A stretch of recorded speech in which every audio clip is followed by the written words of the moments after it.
High, আমি মলয়, মধ্য হাওড়া আমার বাড়ি। আজকে আমি দেখাবো আপনাদের কিভাবে আমরা পদ্ম গাছে খাবার দিয়ে থাকি, কি খাবার দিয়ে থাকি, কিভাবে খাবার দিয়ে থাকি, অন্তর অন্তর খাবারটা দিয়ে থাকি। এরকম একটা কাগজে সিউইড হিউমিক অ্যাসিড নিয়ে নিলাম। দুটো গামলার জন্য আলাদা আলাদা কাগজে মুড়ে ভালোভাবে রেডি করে নিলাম।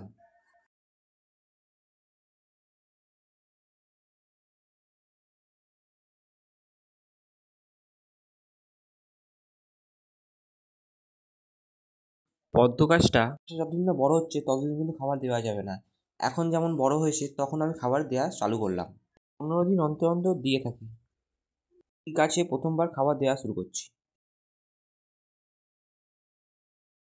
এইভাবে জলের নিচে মাটির তলায় গেঁথে দিতে হবে।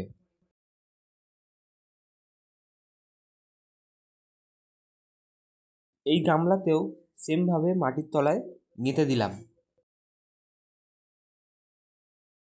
তাহলে আপনারা দেখলেন কীভাবে পদ্ম গাছে খাবার দিয়ে থাকি। আরও এরকম interesting video, tips and tricks জানতে গেলে ফলো এবং শেয়ার করুন। তাই ইউটিউব থেকে দেখছেন সাবস্ক্রাইব এবং লাইক করুন। থ্যাংক ইউ আমার এইভাবে পাশে থাকার জন্য।